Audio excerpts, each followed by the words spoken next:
Alhamdulillahilladzi khalaqas samawati wal ardh walladzi khalaqal insana fi ahsani taqwim walladzi arsala rasulahu bil huda wa dinil haqqi liyudhhirahu 'alad dini kullih wa kafa billahi shahida. Asyhadu an la ilaha illallah wahdahu la syarika lah wa asyhadu anna Muhammadan abduhu wa rasuluh. Allahumma salli wa sallim ala Muhammad wa ali Muhammad, amma ba'd. Qala Allah fi kitabil karim, a'udzu billahi minasyaitonir rajim. Innani anallahu la ilaha illa ana fa'budni wa aqimis sholata li dzikri. Sadaqallahul azim. Jamaah subuh yang dirahmati Allah, jangan pernah bosan untuk memperbaiki kualitas ibadah kita. Tentu karena ibadah adalah tugas utama kita.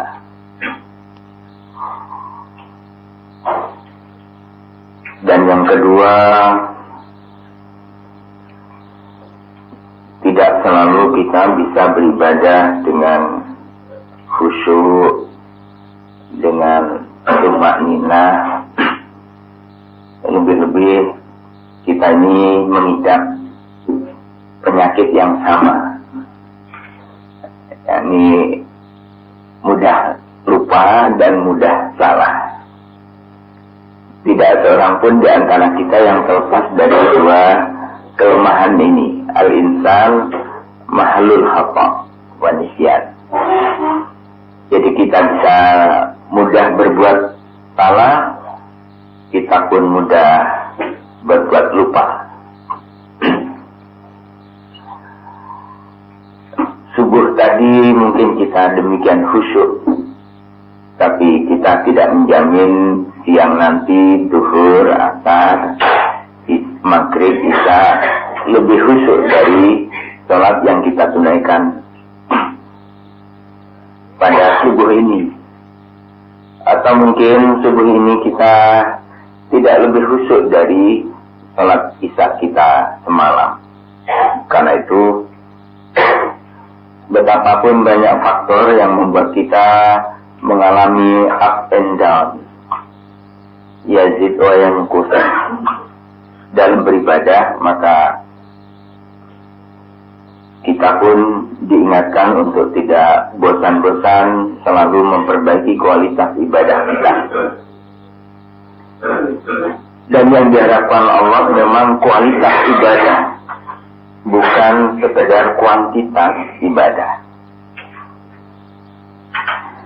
Kuantitas ibadah itu sudah jelas. Salat fardu tidak boleh ditambah, tidak boleh dikurangi. Sudah pasti 5 waktu. Itu secara kuantitas. Tetapi kualitas ibadah kita bisa jadi tidak istiqomah, tidak konsisten. Maka kita diperintahkan untuk selalu melakukan muhasabah dan terus-menerus memperbaikinya. Marilah kita sejenak memperhatikan kembali ibadah utama, yakni as-shalah. Kita tahu pada puncaknya ibadah salat ini seperti mi'raj. Dengan Nabi pernah menyampaikan pada kita pesan mi'rajul mu'minin as-shalah. Mi'rajnya seorang mukmin itu adalah as-shalah. Ada banyak ayat Al-Quran juga mengingatkan pada kita, inna sholata tanha 'anil fahsya wal munkar. Sungguh sholat itu adalah ibadah yang mampu mencegah kita dari perbuatan keji dan mungkar.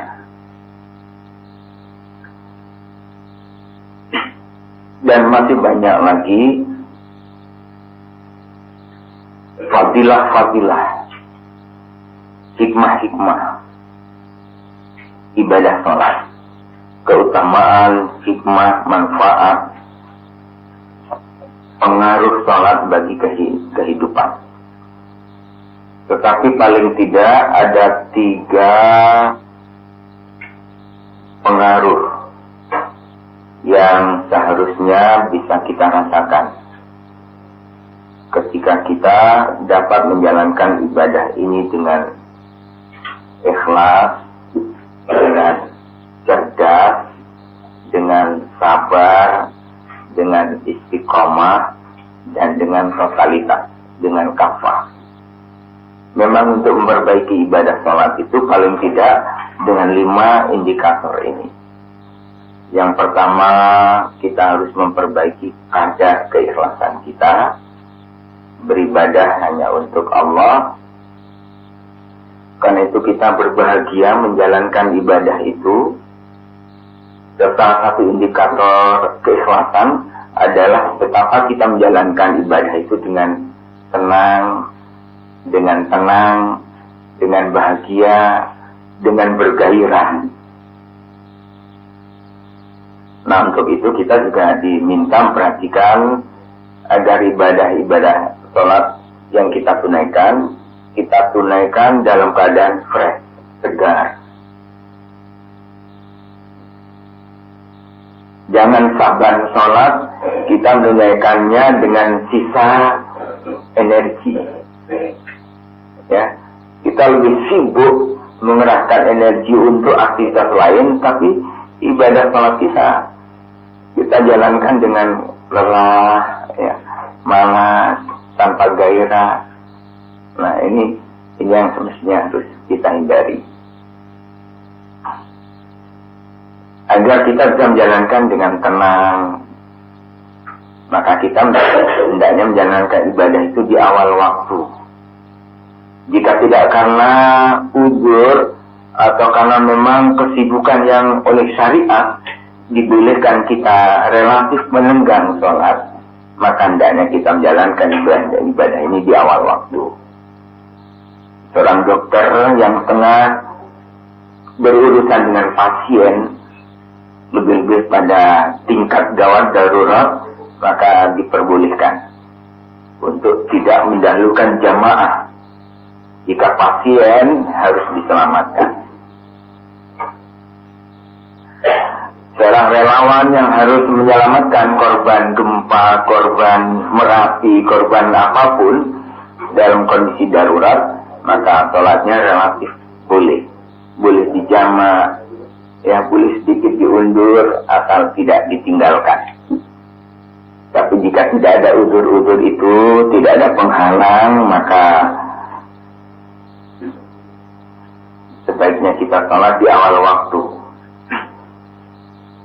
sehingga kita lebih bisa menjalankan dengan berjamaah dalam kondisi yang lebih prima, lebih siap, dan sebagainya. Jadi untuk memperbaiki ibadah sholat, maka yang pertama hendaknya kita memperbaiki niat kita. Yang kedua, hendaknya kita memperbaiki kadar kecerdasan dalam beribadah. Tingkat kecerdasan beribadah itu diukur manakala kita menjalankan ibadah dengan memperhatikan kaifiahnya, syaratnya, rukunnya, ya, makna-makna yang terkandung di dalam bacaan ibadah sholat misalnya. Jangan sampai kita beribadah sholat stagnan. Ketika kita masih di bawah umur dulu, bolehlah kita tidak mengerti bacaan sholat. Tetapi jangan sampai di usia kita pada kurun waktu sekian tahun ternyata kita tidak tahu apa bacaan Allahu Akbar, Iftitah, Al-Fatihah, surat-surat pendek, ya, ruku, sujud, tasyahudnya, doa-doanya. Sedapat-dapatnya kita berusaha untuk tidak hanya memahami, tetapi mengetahui kandungan maksud. Allahu Akbar tidak sekedar bermakna Allah Maha Besar, tapi itu juga dimaksudkan agar kita menafikan yang lain. Tidak ada yang besar kecuali Allah. Itu artinya semua makhluknya termasuk diri kita betapa sangat kecilnya. Ketika makna kandungan itu ada di dalam kesadaran kita, maka insya Allah kita juga akan mampu meredam kecenderungan nafsiyah. Ya, kita akan menghilangkan penyakit-penyakit kesombongan, kedengkian, riya, bohong, dan sebagainya. Jadi beribadah memang harus cerdas. Makna akil, berakal dalam menjalankan beribadah itu diantaranya juga agar ibadah yang kita tunaikan itu kita lakukan dengan kesadaran akal sehat kita. Semakin kita memahami makna dan maksud setiap bacaan, maka insya Allah itu akan menolong kualitas kehusukan kita, kenyamanan kita beribadah, dan padanya sudah pasti ibadah-ibadah itu akan berpengaruh pada kualitas sikap perilaku kita, cara kita mengambil keputusan. Sebab Allah pada akhirnya akan kita jadikan sebagai pusat kebenaran, pusat pengambilan keputusan, pusat keselamatan, pusat tempat kita berlindung, pusat tempat kita berharap atas keterbatasan yang kita berharap keselamatan, berharap kebahagiaan hidup baik di dunia atau lebih-lebih di akhirat. Kita dapat memperbaiki kualitas ibadah kita, manakala kita juga dapat memperbaiki kualitas kesabaran kita. Sebab ibadah itu memang menuntut kesabaran. Wasbiru wasabiru warabitu wattaqullah la'allakum tuflihun. Tidak ada satu celah pun dari 24 jam hidup kita ini yang tidak memerlukan kesabaran. Yang kita cari, kita teliti, apa yang tidak butuh sabar. Makan minum butuh sabar, pakai baju butuh sabar, mandi butuh sabar, belajar butuh sabar, apalagi ibadah yang utama ini. Kesabaran mutlak diperlukan. Bahkan aktivitas yang paling sederhana mungkin dalam lintasan aktivitas hidup kita, itu juga menuntut kesabaran. Yang keempat, mari kita memperbaiki ibadah kita dengan memperbaiki kualitas keistiqomahan kita. Sebab ibadah ini seperti juga telah selalu kita ikrarkan, maka kalimatnya berbunyi inna sholati wa nusuki wa mahyaya wa mamati lillahi rabbil alamin.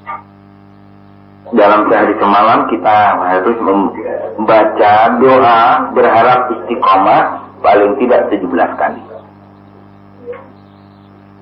Ihdinas siratal mustaqim itu setiap rakaat harus kita baca. Paling tidak pada salat fardu kita. Karena itu betapapun kita sebagai makmum sudah dapatnya bila kita mendengar bacaan imam, maka hendaknya kita juga berusaha untuk menghayati. Meskipun bacaan makmum relatif ditanggung oleh imam, tapi dengan memahami, maka insya Allah itu akan lebih-lebih ketika imam tidak membaca dengan jahar, artinya dengan sir, maka kita hendaknya juga membacanya dengan sir demi menjaga penghayatan dan konsistensi komunikasi kita dengan Allah. Sebab ibadah itu adalah komunikasi utama. Tidak ada komunikasi terbaik dan yang paling utama kecuali komunikasi kita kepada Allah. Maka jangan terbalik. Jangan lebih banyak berkomunikasi dengan makhluk, sementara kita sedikit sekali berkomunikasi dengan Allah. Maka benar, maha benar Allah ketika berfirman dalam surat Al-Ahzab ayat 41, 42, Ya ayyuhalladzina amanu dzkurullah dzikran katsiran wasabbihu bukratan wa asila. Sebanyak-banyak zikir mengingat Allah dan sebanyak-banyak bertasbih. Baik di sepanjang hari, siang hari, atau di malam hari, di pagi hari, di sore hari, di petang hari. Sebab lupa itu bisa jadi bukan sekedar sifat, tetapi bisa menjadi penyakit. Penyakit kefasikan. Wala takunu kalladzina nasullaha fa ansahum anfusahum ulaika humul fasikun. Tanda-tanda orang fasik itu ketika dia mengidap sifat lupa yang berlebihan. Lupa itu memang sifat dasar manusia, tetapi ketika lupa tidak bisa kita kendalikan, maka dia bisa menjadi lupa Allah, akhirnya lupa dirinya sebagai manusia. Maka dalam surat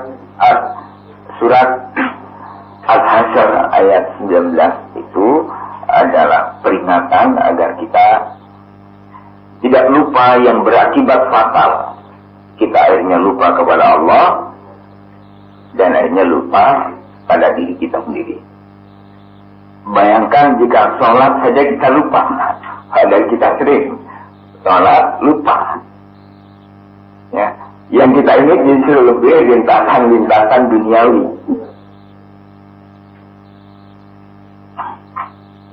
Karena itu kita diperintahkan untuk benar-benar memperhatikan setiap bacaan. Kita bisa memperbaiki kualitas ibadah kita dengan memperbaiki totalitas kehusyukan. Meskipun Al-Quran menegaskan wa innaha lakabiratun illa alal khashiin, sungguh sabar dan sholat itu berat, tapi insya Allah itu bisa dijalankan dengan mudah manakala kita dalam keadaan khusyuk. Karena ini kita penting memperhatikan buah dari ibadah sholat, khususnya ibadah sholat. Yang pertama, ada 3 buah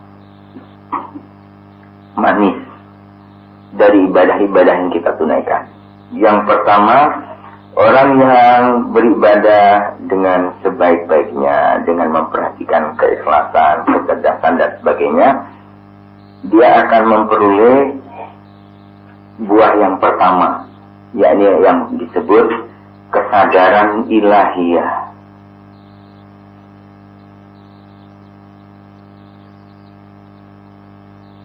Apakah bentuknya kesadaran ilahiyah? Ini bentuknya dia merasakan kehadiran Allah. Dia sadar Allah bersama dirinya setiap waktu. Inilah yang akan menjadi waskah pengawasan melekat terbaik. Jika kita bisa menjalankan ibadah itu dengan sebaik-baik, memenuhi paling tidak 5 syarat tadi, insya Allah sholat ini akan menjadi kontrol, self-control. Karena kita tahu akhirnya sadar bahwa Allah itu maha ada, maha bersama kita, maha melihat, maha pengasih, maha penyayang, maha teliti, maha kuasa, maha perkasa. Bayangkan jika yang memiliki kesadaran ilahiyah ini seorang gayus, tentu dia tidak akan melakukan. Ya tentu termasuk kita. Tidak akan ada tingkat korupsi yang demikian besar di negeri ini, yang bisa jadi pelakunya adalah mereka yang mengaku mukmin. Bahkan pelakunya juga menjalankan ibadah sholat.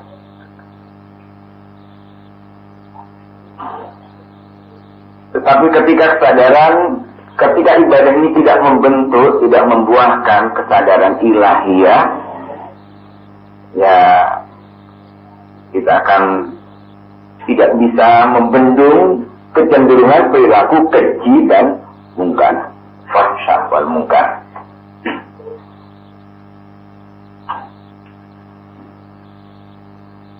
Karena itu orang yang ibadahnya lebih baik dapat terus diperbaiki, maka dia juga akan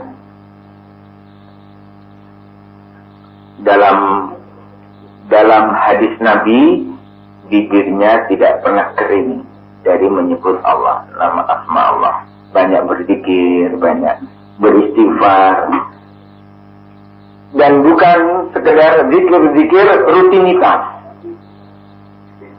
Ya, bukan. Tapi zikir-zikir yang dihayati. Ya. Satu kalimat zikir yang dibaca dengan sepenuh penghayatan itu lebih utama daripada 1000 zikir. Tapi zikir itu lebih bersifat rutinitas, tanpa penghayatan. Lebih banyak, ya, kita ucapkan di bibir, di lisan. Dan zikir itu menyatu pada 4 kesadaran: kesadaran spiritual di hati, kesadaran intelektual di otak, kemudian kesadaran emosional mampu mengendalikan syahwat, dan kemudian kita wujudkan juga dalam sikap perilaku. Maka insya Allah zikir itu pasti nikmat kita rasakan. Menyebut nama Allah menjadi bukan sekedar huruf Allah. Bahkan kita akan merasakan betapa kehidupan ini ada refleksi dari sifat-sifat Allah, eksistensi Allah, keberadaan Allah. Melihat nyamuk bukan jengkel yang muncul. Tapi yang pertama kali muncul ketika kami lihat nyamuk, lalat, ya, sesuatu yang boleh jadi tidak kita sukai. Tapi yang pertama muncul adalah Rabbana ma khalaqta hadza batila. Betapa semua tidak ada yang batil. Ya, semua hak dan pasti bermanfaat bagi kehidupan manusia. Ya. Bukan jengkel ketika kita diuji Allah dengan penyakit kanker, penyakit AIDS, HIV, bukan. Jadi adanya kita akan kembali betapa Allah Maha Kuasa. Allah bisa menguji dengan penyakit itu bukan hanya pada para pelaku, ya, asusila dan sebagainya, bukan. Tapi bisa jadi itu juga akan diujikan pada anak-anak kita yang tidak berdosa, bahkan diri kita juga yang tidak berdosa. Bisa jadi. Dan saat seperti itu, jika kita tidak memiliki kesadaran spiritual, yang muncul adalah keputusasaan,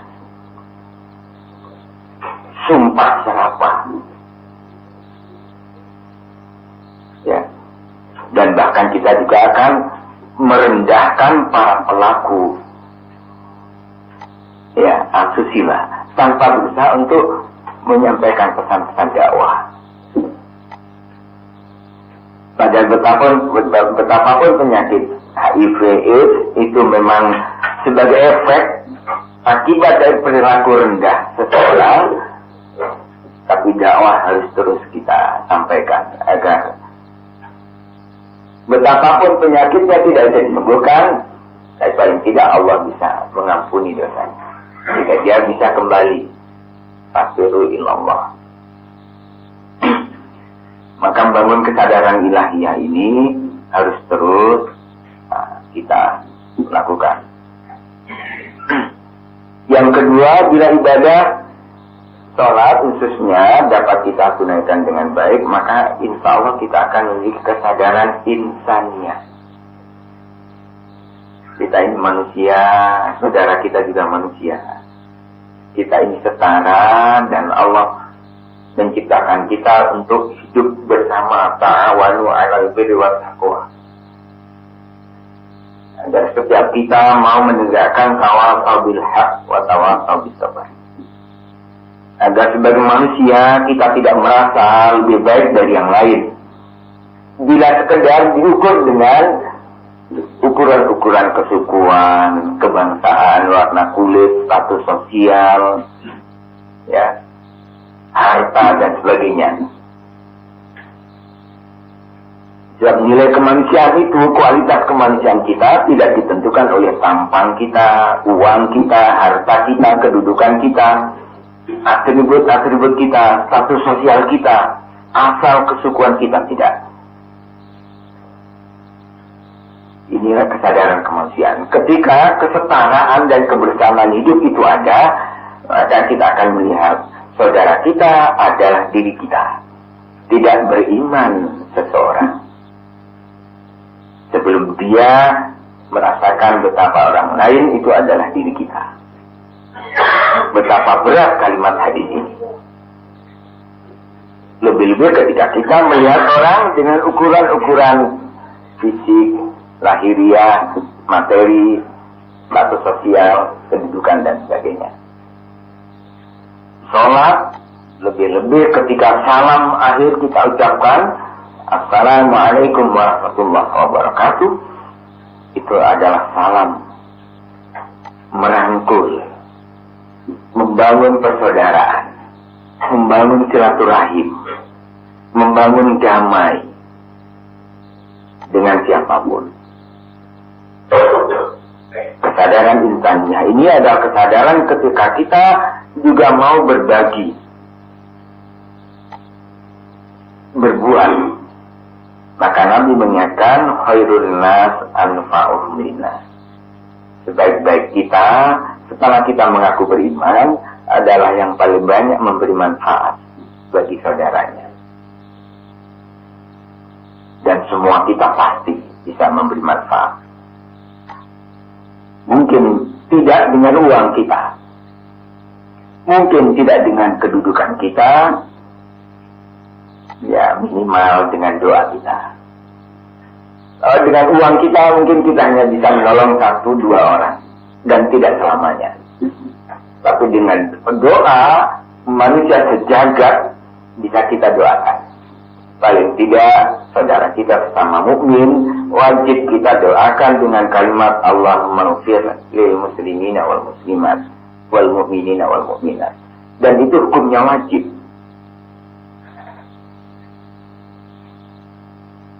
Sebagai pengakuan bahwa diri kita bersaudara sesama mukmin. Sehingga kita wajib menolong saudara seperti saudara kita juga menolong kita dengan pertolongan amar ma'ruf nahi munkar. Wa ta'awanu 'alal birri wat taqwa. Wa tawassaw bil haqq wa tawassaw bis sabr. Yang ketiga, kesadaran yang tumbuh dari ibadah salat adalah kesadaran alamiah, ilahiyah, insaniyah, dan yang ketiga adalah kesadaran alamiah. Jika kita menjalankan ibadah ini, maka kita akan disadarkan kita ini hidup di alam, di dua alam. Sekarang kita hidup di alam dunia, maka kita juga diingatkan agar kita bersiap-siap untuk memasuki alam kepastian, yakni alam akhirat. Kullu man 'alaiha fan. Yang ada tampak di sekitar kita di dunia ini semuanya fana. Maka Nabi mengingatkan, jika Allah menganugerahkan kepada kita kehidupan di dunia, maka kehidupan di dunia itu hanyalah ladang ibadah.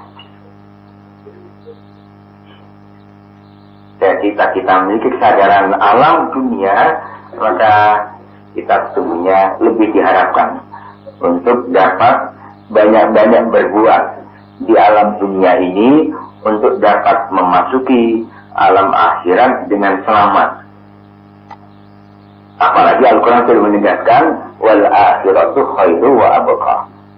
Akhirat itu lebih baik, lebih kekal, dan lebih utama. Maka orang yang sehat, cerdas adalah orang yang lebih berpikir akhirat dan menjadikan dunia untuk meraih akhirat. Inilah yang diingatkan Al-Quran, wa bataghi fima ataakallah daral akhirah wa la tansa nasibaka minad dunya.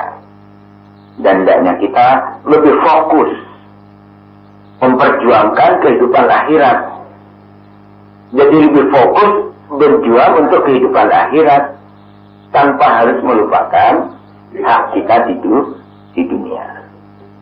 Jangan sampai justru keduniaan kita mengorbankan akhirat kita.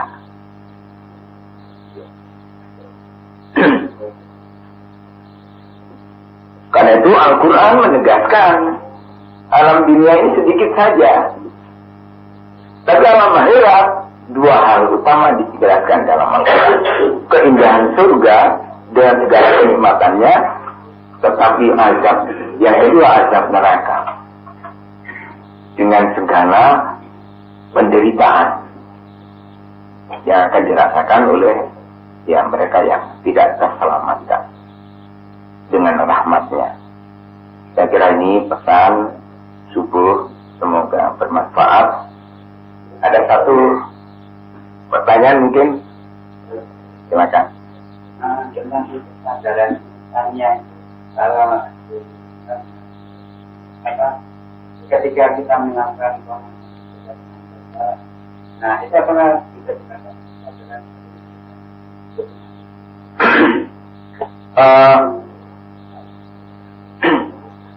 Sebenarnya bukan kemudian saudara kita adalah diri kita, bukan. Artinya kita dengan mereka itu juga memiliki nasib yang sama, amanat yang sama, tugas yang sama. Maka kita diperintahkan untuk ta'awanu 'alal birri wat taqwa. Ya. Bukan kemudian diri kita adalah saudara kita atau saudara kita adalah, sebab soal tanggung jawab pada akhirnya akan menjadi tanggung jawab setiap diri. La yukallifullah nafsan illa wus'aha, laha ma kasabat wa 'alaiha ma kasabat. Tapi tanggung jawab untuk ikut mengajak mereka bersama-sama ada menjadi tanggung jawab fardu ain sesuai dengan kemampuan kita. Agar kita memiliki kepedulian. Nah, ini yang jadi tanggung jawab itu wujudnya adalah kepedulian. Jangan sampai kita diam sementara kita bisa berbuat untuk saudara kita, bisa mengajak saudara kita. Di luar kemampuan itu, maka itu semua masuk dalam apa yang disebutkan dalam Al-Quran, la yukallifullah nafsan illa wus'aha. Allah tidak dibebani tanggung jawab kecuali sebatas sesuai dengan kemampuannya. Ya. Semoga Allah senantiasa melimpahkan rahmat, taufik dan hidayahnya, membimbing kita, membimbing keluarga kita, istri, anak-anak kita, saudara kita, para pemimpin kita, agar Allah menyelamatkan kita di alam dunia ini, negeri ini, lebih-lebih di alam akhirat nanti. Rabbana zalamna anfusana wa illam taghfir lana wa tarhamna lanakunanna minal khasirin. Rabbana ighfir lana dzunubana wa kaffir 'anna sayyi'atina wa tawaffana ma'al abrar.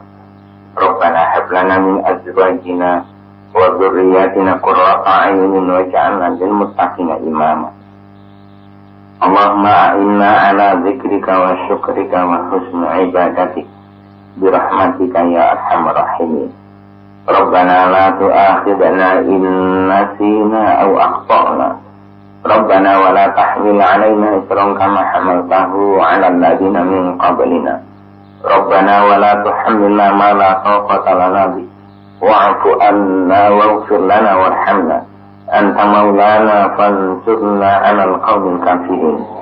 اللهم اكفنا بحلالك عن حرامك وغننا بفضلك عمن سواك برحمتك يا أرحم الراحمين. ربنا آتنا في الدنيا حسنة وفي الآخرة حسنة وقنا عذاب النار. صلى الله على محمد وآله وصحبه وسلم. سبحان ربك رب العزة عما يصفون وسلام على المرسلين والحمد لله رب العالمين ولذكر الله أكبر. Assalamualaikum warahmatullahi wabarakatuh.